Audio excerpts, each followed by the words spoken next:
더불어민주당은 이번 총선에서 광주 전남 18개 의석을 모두 차지해 압승했습니다.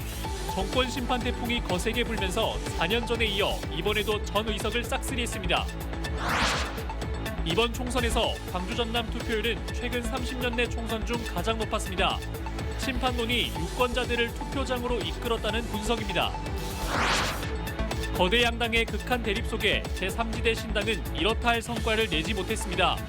강한 정권 심판론에 설 자리가 좁아지고 있습니다.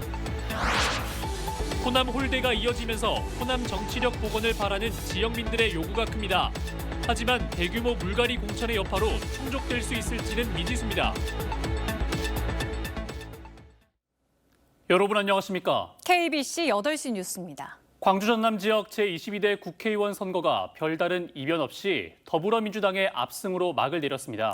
정권 심판론이 거세게 불어닥치며 민주당은 4년 전에 이어 이번에도 광주 전남 18개 선거구 전 의석을 싹쓸이했습니다. 먼저 박승현 기자가 보도합니다. 제22대 총선을 휩쓴 정권 심판론의 태풍은 특히 광주 전남에 더욱 거세게 불어닥쳤습니다. 4년 전 문풍을 등에 업은 21대 총선에 이어 이번에도 광주 전남 18개 선거구 전 의석을 석권했습니다. 이재명 대표와 함께 호남 민주정권 창출에 선봉장이 되겠다 이런 말씀을 드립니다. 국민의힘이 16년 만에 광주 전남 전 선거구의 후보를 모두 공천하며 표심을 파고들었지만 정권 심판론의 벽을 넘지는 못했습니다. 다만 지역구는 민주당, 비례대표는 조국혁신당에 투표한 지민비조 현상이 뚜렷하게 나타났습니다. 공천 잡음이 끊이지 않은 민주당에 회초리를 들었다는 평가입니다. 윤석열 검찰 독재 정권의 퇴행을 더 이상 두고 볼 수 없다는 국민 여러분들이 바로 이번 총선 승리의 진정한 주인공입니다. 각종 실정으로 집권 2년 만에 국민으로부터 경고장을 받아든 윤석열 정권. 광주 전남에서 나타난 민주당의 압승과 조국혁신당의 높은 지지율은 윤석열 정권에 대한 성남 민심을 그대로 보여주고 있습니다. KBC 박승현입니다. 22대 총선에서 기록된 광주 전남 투표율은 최근 30여 년 내 총선 투표 중 가장 높았습니다. 윤석열 정권 심판론이 유권자들을 투표장으로 이끌었다는 분석이 나옵니다. 신대희 기자가 보도합니다. 이번 22대 총선 투표율은 광주 68.2%, 전남 69%입니다. 광주는 14대 총선 이후 32년 만에, 전남은 15대 총선 이후 28년 만에 최고치를 기록했습니다. 직전 총선 때는 광주 65.9%, 전남 67.8%를 기록했습니다. 투표율 급등에 가장 큰 영향을 준 건 정권 심판론입니다. 총선 국면에서 터진 이종섭 황상무 악재에 더해 용산의 불통행보가 성남 민심에 기름을 부었습니다. 특히 고물가로 가계의 어려움이 커진 상황에서 현실과 동떨어진 윤석열 대통령의 대파 발언은 정권 심판론에 불을 지폈습니다. 조국혁신당 돌풍도 선거구도에 영향을 줘 유권자들을 투표장으로 끌어냈습니다. 민주당이 비명행사 공천 파동으로 고전할 때 조국혁신당은 3년은 너무 길다며 정권 심판론을 거대한 불길로 키웠습니다. 윤석열 대통령이 계속해서 고집스러운 태도를 보이니까 거기에 대한 강력한 비판의 목소리를 하루라도 빨리 내고 싶었던 것 같습니다. 그리고 그 열기가 이제 본투표로도 어느 정도 이어져서 조국 혁신당이 등장함으로써 선택지가 하나가 더 생겨서 투표장으로 갈 조금의 더 큰 유인이 생긴 것이 아닌가 싶습니다. 광주 전남에서 민주당이 압승하고 조국혁신당이 높은 지지를 받으면서 국정 운영의 변화를 요구하는 목소리가 더욱 거세질 전망입니다. KBC 신대희입니다. 이번 총선에서 광주 전남 전 지역구에 후보를 낸 민주당과 국민의힘에 더해 제3지대 신당과 진보정당에서도 24명의 후보가 출마했는데요. 하지만 강한 정권 심판론과 여야 양당의 정치 대결 구도 속에 지역구에서 제3지대는 두각을 나타내지 못했습니다. 이형길 기자입니다. 거대 양당을 제외하고 호남에서 가장 파급력을 냈던 정당은 새로운 미래입니다. 호남 출신 대권주자 이낙연 후보가 직접 광주 광산을에 출마하는 등 광주 전남에서 4명의 후보가 출마했습니다. 하지만 전국적인 관심을 끌었던 광주 광산을 이낙연 후보조차 13.84% 득표에 그쳤습니다. 그동안에 저희들의 말씀을 들어주신 것, 그리고 광주의 미래에 대해서 생각하실 기회를 가지신 것에 대해서 감사하게 생각합니다. 광주 전남에서 13명의 후보를 낸 진보당도 이번 총선에서 가시적인 성과를 내는 데는 실패했습니다. 단 한 명의 지역구 당선자라도 달라며 광주 북구을의 윤민호 후보를 당 차원에서 지원했지만 16.34% 득표율에 만족해야만 했습니다. 이 밖에도 4명의 후보를 낸 개혁신당과 3명의 후보를 낸 녹색정의당도 성과를 내지 못했습니다. 다만 민주당보다 더 강한 정권 심판과 여당 견제를 내세운 조국혁신당은 지역 유권자의 압도적 지지를 받았습니다. 광주에서 47.7%, 전남에서 44.0%의 비례정당 득표율을 기록한 조국혁신당은 민주당 비례위성정당 득표율마저 뛰어넘었습니다. 지역 유권자들은 이번 총선에서 거대 양당 정치 폐해 극복을 내세운 제3지대 정치 세력보다 강한 야성 회복에 더 큰 지지를 보냈습니다. KBC 이영길입니다. 이번 총선에서 광주 전남 지역은 또다시 더불어민주당이 18개 지역구 의석을 모두 휩쓸면서 민주당 텃받침을 재확인했습니다. 하지만 선거 전부터 지적돼온 정치권의 호남 홀대와 대규모 물갈이 공천의 여파로 호남 정치력의 복원을 바라는 지역민들의 기대가 충족될 수 있을지는 여전히 미지수입니다. 김재현 기자입니다. 더불어민주당은 총선 공천 과정에서 광주와 전남 지역 후보들을 대거 물갈이했습니다. 광주는 8개 지역구 중 한 곳을 뺀 7곳, 전남은 10개 선거구 중 4곳에 신인들을 공천했고 총선 결과 전체 18명 지역구 국회의원 명단 중 11명이 초선으로 꾸려지게 됐습니다. 신선한 얼굴이라는 기대도 있지만 정치력 공백을 우려하는 목소리도 나옵니다. 광주 전남 지역 의원들의 정치력 부족 문제는 18명 중 13명이 초선이었던 지난 21대 국회에서도 꾸준히 제기됐습니다. 중앙 정치 무대에서 별다른 두각을 나타내지 못한 것은 물론 민주당에서 호남 몫으로 여겨졌던 최소 한석의 최고위원 자리도 제대로 지키지 못했습니다. 이번 총선 선거운동 기간 동안에는 국민의힘 한동훈 비대위원장은 물론 민주당 이재명 대표도 광주 전남을 전혀 방문하지 않으며 정치 지형에서 호남이 소외되고 있음을 다시 확인했습니다. 이번 당선으로 5선 국회의원이 된 박지원 당선인과 4선을 맡게 된 이계호 당선인이 포진한 전남 지역은 그나마 사정이 났습니다. 전라남도 도민이 바라는 그런 광주공항의 이전, 전남 의대 설립을 이뤄내는데 일조하겠습니다. 하지만 8명 중 무려 7명이 초선으로 짜여진 광주 지역 국회의원들의 경우 얼마나 경쟁력 있는 정치력을 보여줄 수 있을지 의문입니다.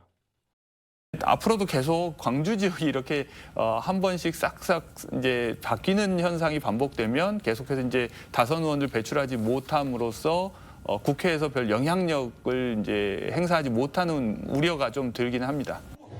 민주당의 압승으로 막을 내린 제22대 총선에서 광주 전남 유권자들은 든든한 텃밭으로서 민주당의 압도적 지지를 몰아줬지만 선거 결과가 호남 정치력의 복원으로 이어질지는 여전히 불투명합니다.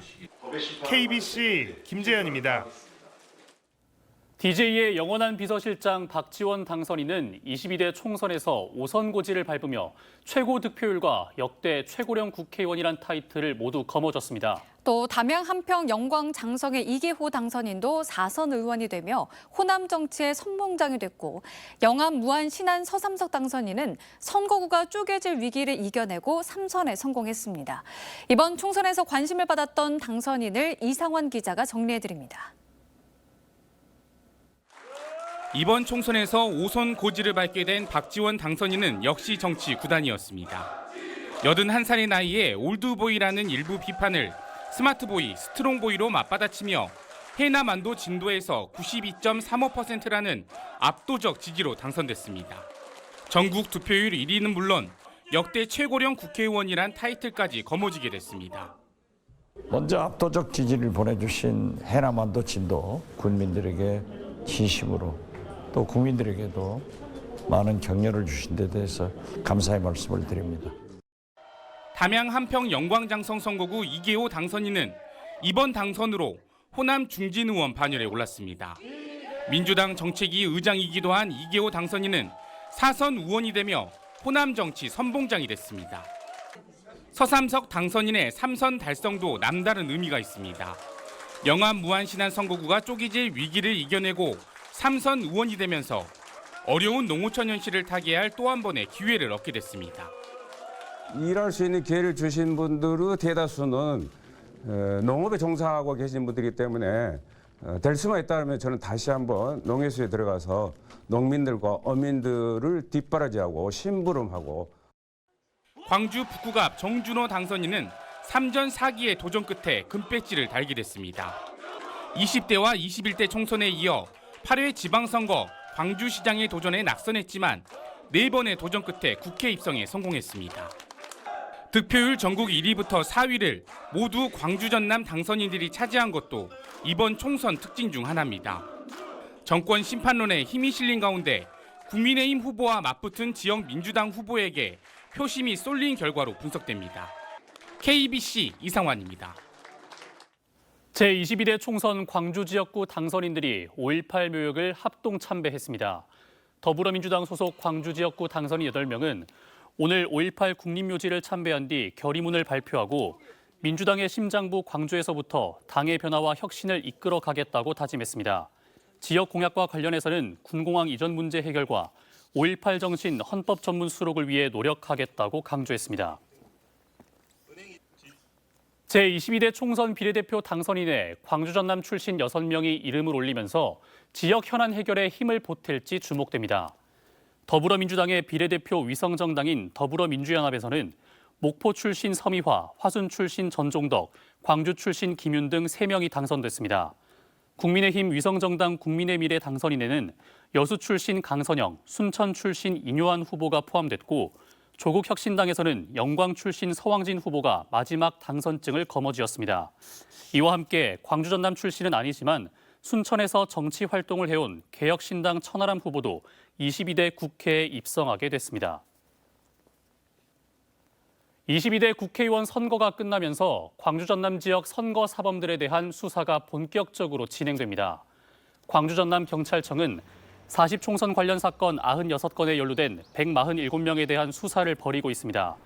광주에선 안도걸 정준호 당선인의 선거 캠프 관계자들이 허위사실 공표와 기부행위, 전화 홍보방 불법 운영 혐의로 수사선상에 올랐고 박균택, 조인철 당선인은 편파 보도를 하게 하거나 불법 금융투자를 한 의혹으로 수사받고 있습니다. 전남에선 신정훈 당선인이 권리당원에게 이중투표를 권유한 의혹을 받고 있고 이계호, 조계원, 김문수 당선인은 허위사실 공표 혐의로 수사망에 올랐습니다. 광주 상공회의소가 지역 국회의원 당선인들에게 미래 신산업 육성을 위한 경제 관련 공약을 조속히 실현해달라고 요구했습니다.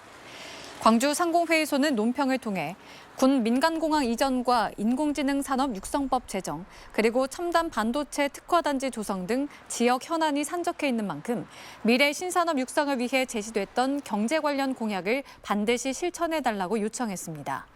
또 흐트러진 민심과 에너지를 한 곳에 결집시키기 위해 상대 후보의 좋은 정책도 과감히 행정에 반영하는 화합이 필요하다고 덧붙였습니다. 검찰이 수백억 원대 가상자산 유출 사건에 광주경찰청 소속 경찰관이 수사기밀을 사전 유출한 혐의를 포착하고 강제 수사에 나섰습니다. 광주지검 반부패 강력수사부는 오늘 광주경찰청 정보화장비계 서버실과 특정 경찰관의 집에 수사관들을 보내 압수수색 영장을 집행했습니다. 검찰 수사망에 오른 경찰관은 지난 2022년 불법 도박 사이트 운영자의 범죄 수익금인 비트코인을 압수하기 전에 수사 정보를 알려준 의혹을 받고 있으며 해당 경찰관은 자신의 공무상 비밀 누설 혐의를 강하게 부인하고 있습니다. 무단 횡단을 하던 70대가 승용차에 치여 숨져 경찰이 조사에 나섰습니다. 광주 북부경찰서는 어제 낮 2시 20분쯤 광주 북구 문흥동의 한 도로에서 보행자를 승용차로 들이받아 숨지게 한 혐의로 50대 운전자 A씨를 붙잡아 조사하고 있습니다. 경찰은 보행자가 교차로에서 무단 횡단을 하다 사고가 난 것으로 보고 정확한 경위를 조사하고 있습니다. 광주광역시가 오는 6월 정식 개관하는 국립국가폭력 트라우마 치유센터의 파행 운영을 막기 위해 추가 경정 예산을 편성하기로 했습니다. 강기정 광주광역시장은 오늘 간부회의에서 정부가 전액 국비로 운영돼야 하는 국립트라우마센터 예산을 광주시에 떠넘기고 있다고 비판하면서도 우선 개관을 위해 올해 추경을 통해 12억 원을 지원하겠다고 설명했습니다. 강 시장은 국립트라우마센터는 전액 국비로 운영돼야 한다며 22대 국회에서 이 부분이 반드시 반영되도록 노력할 것이라고 밝혔습니다. 광주의 한 아파트에서 불이 나 20대가 중태에 빠졌습니다. 오늘 오전 8시 40분쯤 광주 금호동 한 아파트에서 불이 났습니다. 이 불로 시각장애를 가진 20대 A씨가 심한 화상으로 중태에 빠져 병원으로 이송됐고 50대 B씨는 연기를 흡입하는 등 3명이 다쳤습니다. B씨와 A씨는 부자 관계로 경찰은 국립과학수사연구원과 합동 감식을 통해 정확한 화재 원인을 조사할 계획입니다. 대불 국가산단의 에너지 자급자족 인프라가 구축됩니다. 전라남도는 산업통상자원부가 공모한 산업단지 에너지 자급자족 인프라 구축 사업에 영암 대불 국가산업단지가 선정돼 국비 200억 원을 확보하게 됐다고 밝혔습니다. 전남도는 대불 국가산단 건물 지붕과 주차장 부지 9곳에 태양광 발전 설비를 11.5메가와트 규모로 설치하고 하수 처리장 내 풍력 발전 설비도 기존 750kW에서 2.3메가와트급으로 교체할 예정입니다.